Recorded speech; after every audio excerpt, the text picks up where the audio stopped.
Dota 2 is one of the most successful and longest running competitive games in the entire world. It has a massive esports scene, tons of viewers, millions in prize pools, and one of the most dedicated communities out there. And when a game is this big and this successful, you typically think it has a lot of marketing and advertising and strategy behind it to push it to the public and get new players in, right? Wrong. Valve is pretty different in this sense. In fact, you might even say they go out of their way not to advertise it. For other games, you'll see ads on YouTube, on the side of your webpage, even in real life. But for Dota, you're not seeing that anywhere. So why is that? How can Valve get away with doing pretty much no advertising at all and still have so much success while other games are advertising all over the place? Well, there's not really a clear answer unless we talk to Gaben himself, but if we take a step back and really look at how Valve operates, you start to see some patterns. And it all starts with the very unique position that Valve holds in the gaming world. It's finally Friday, and you're looking to ruin your night. So you throw on your RTZ jersey and you hop on Dota with the boys. But what's the first thing you do before that? No, not check Pro Tracker. No, not throw on some Young Lean. You open Steam. This is Valve's secret weapon. Think about it. Steam is the largest distribution platform for PC gaming with 132 million monthly active users. Compare that to other platforms and there's no question. Steam is where people are at. It's where their friends are, where their libraries are, where their extremely creative profiles are. Originally, Steam was just a tool Valve built to easily push updates to Counter-Strike. Now it's the backbone of PC gaming and the beast that empties our wallets every holiday season. Now this gives Valve the perfect setup. They already have everybody on their platform. It's their store, their rules, and their homepage. So whenever they want to give Dota a boost, they don't call a marketing agency, they don't buy billboards or ad slots, they just slap it on the front page of Steam. This is actually exactly how I found out about Dota and started playing it. I just opened Steam one day, saw it on the front page, saw it was free and said, why not? I knew nothing about Dota, nothing about MOBAs, I was a complete noob, but it worked and I got hooked in. Now, other companies, they are fighting for your attention, and I'm sure you've realized it. They have YouTube ads, they have Twitch ads, they sponsor streamers, and Valve? That's not their style. They don't need to chase you down with all these ads like other companies do, because you're already in their store. And when a store gets 132 million visitors a month, all Valve has to do is slide Dota right on the checkout counter. It's quiet, it's simple, it works. Check the Steam stats on any given day and you'll see Valve's advertising for Dota, or the lack of it, is working. And it has been and will continue as long as they have Steam. That is the Steam advantage. So Steam is the storefront, but the Dota community, they're the sales team. The marketers, the street performers, the crazies that come out that try to summon a new patch. Valve doesn't need to advertise Dota because the community is doing it for them. When you think about how games get talked about, how they get noticed, it's usually YouTubers, streamers, articles, memes, Reddit posts, all of that stuff. And Dota has all of that in abundance. But here's the difference. Valve isn't paying anyone to do any of that. Let's start with streamers. Twitch is filled with all types of Dota content, from high MMR, low MMR, pro players.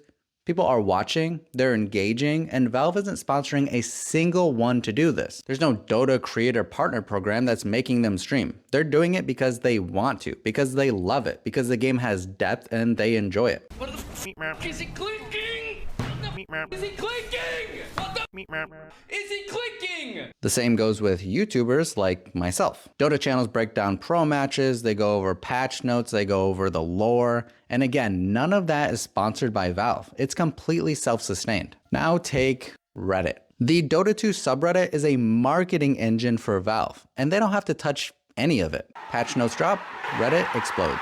A funny moment in a pro game and memes spawn instantly. Drama? The community is eating that up. It's the community that generates buzz, conversation, engagement, not Valve. So are you seeing it now? This is what a truly passionate community looks like. Not one that's been bought, but one that's been built. It's people who love the game, making content, starting conversations, and just keeping Dota in the spotlight every single day. And then there's this person that I see on the Dota 2 subreddit. Any day I go there, I either see a post or a comment from them.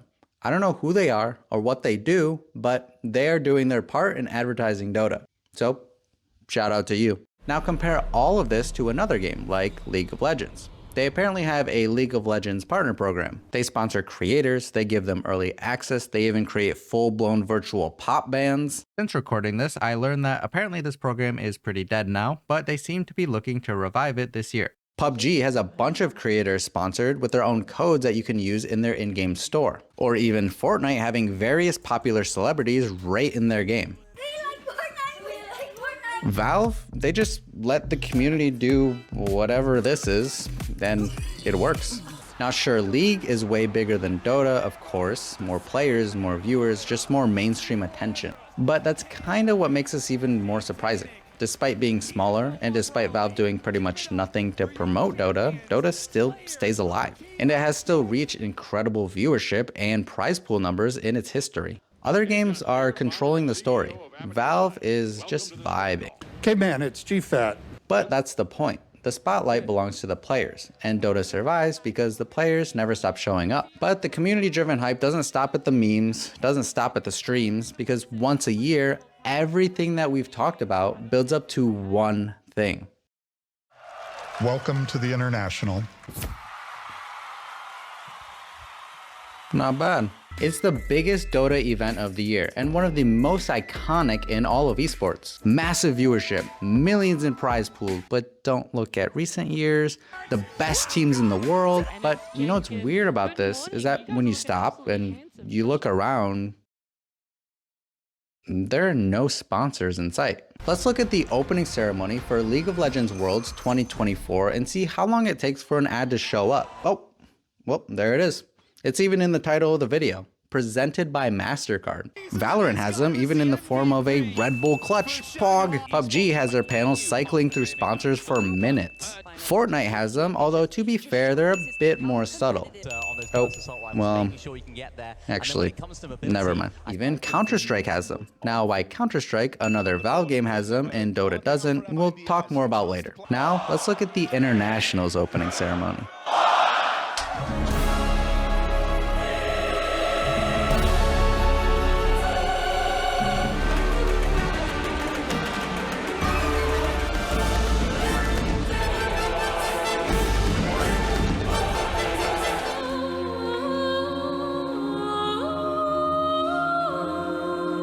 And I'm cutting around, so this video isn't an additional 11 minutes long, but I think you get the point.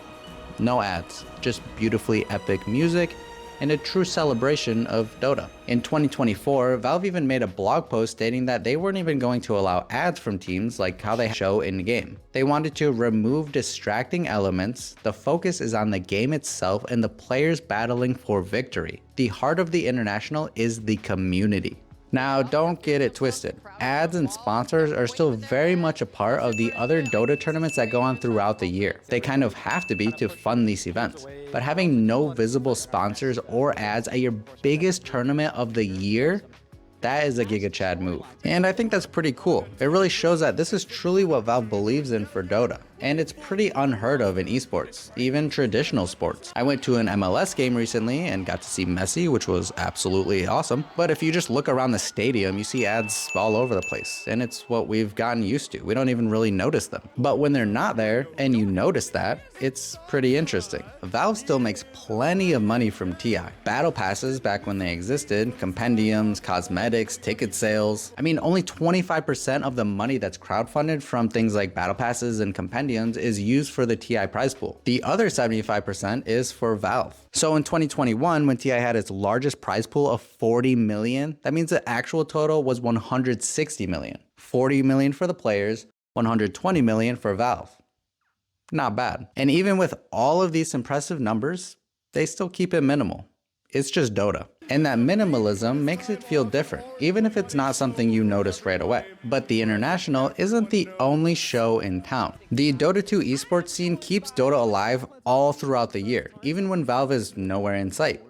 Literally. Valve doesn't even really run the International anymore. It's now heavily, if not completely, put together by PGL. an event organizer best known for their Counter-Strike, but now also Dota 2 events. PGL is like fully taking the reins on this next TI. It is the first time that the product is entirely in their control. I mean, just naturally, I would just imagine TI is just going to become less of a thing, But these tournament organizers still do a great job, and they generate a lot of constant exposure throughout the year. People don't just tune in for the game, they tune in for the story, for the teams, for the players. Iconic orgs like Team Liquid, OG, Gaming Gladiators, Bet Boom, Tundra, they all have loyal fan bases. And it's not just on one platform. Dream League on Twitch, Riyadh Masters might be on YouTube, ESL on both, with co-streamers running their own coverage alongside. Suddenly, you've got all these people watching not just the main broadcast, but their favorite pro player or streamer as well. Sometimes it's Gork with other pro players or coaches co-casting in real time and flaming in real time. Why do you just buy tangos? What is he doing? What is that? Amante, please tell me right now.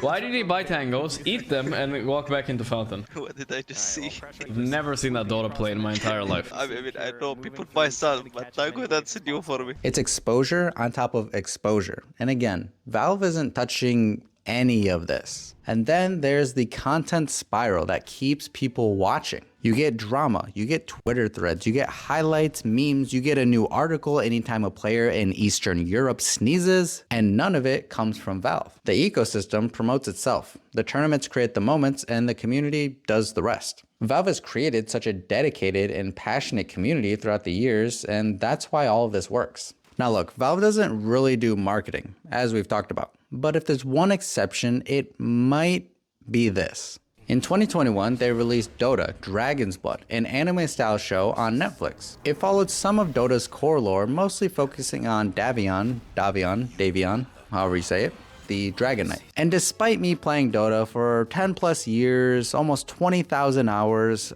I did not watch the show. I'm just not the type of person to watch shows. That's all. But apparently people thought it was actually all right. It even has 3 seasons, or books as they call them, with maybe more to come in the future. But if this was Valve's attempt at expanding Dota to a broader audience, it didn't exactly explode. Compare that to Riot's Arcane, which absolutely popped off, topped the charts in 50 plus countries, it won awards, and probably brought in a lot of non-league players.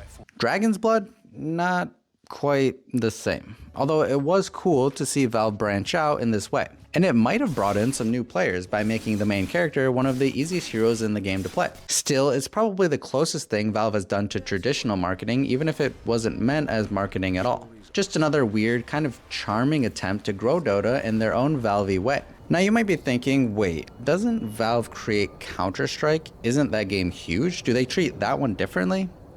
Yeah, kinda. Counter-Strike is definitely more polished on the surface. The broadcasts feel tighter, the branding's cleaner, you'll see sponsor logos, grand stage setups, all of that. It looks and feels more like a traditional esport. But here's the thing, Valve doesn't actually run most of that either. They give the tournament organizers the freedom to do whatever they want, just like with Dota.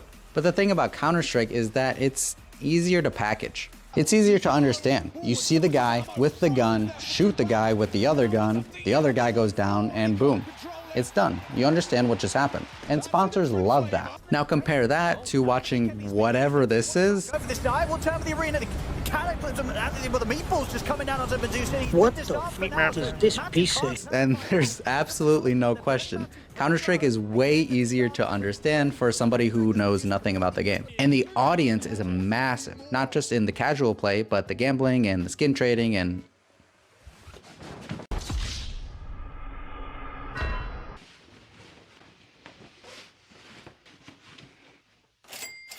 where were we? And the audience is massive, not just in esports, but in casual play, gambling, skin trading, all of that. So yeah, Valve is pretty hands-off with Counter-Strike as well, but the ecosystem around it just happens to monetize differently. Meanwhile, Dota, it's kind of weird. Valve doesn't try to make it mainstream, they just let it be Dota.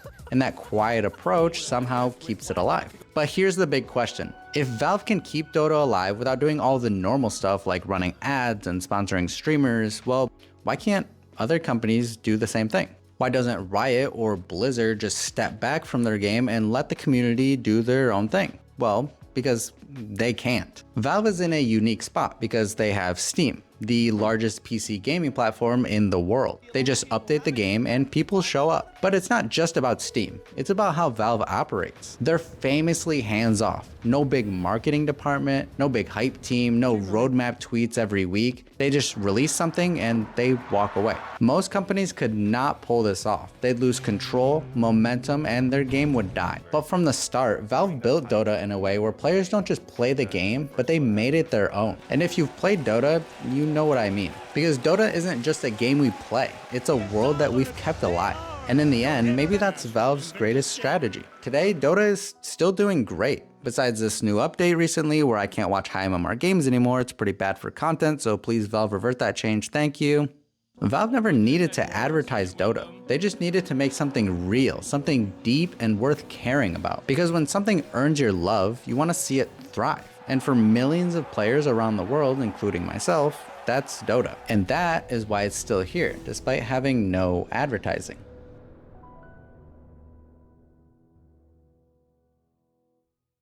If you want to take a trip down memory lane and watch the best esports tournament ever, even above the international, then go watch this other video of mine. They literally had player interviews in a bathtub. It does not get better than that, trust me. It's actually one of my favorite videos that I've ever made. If you like this video, be sure to like and subscribe because it helps a lot more than you might think. And let me know what you thought of the green screen setup. If you want to support me and my content and even become a better Dota player yourself, consider becoming a member on YouTube or on Patreon. Links to everything in the description. Thank you so much for watching, and as always, I hope you learned something new with me. Bye.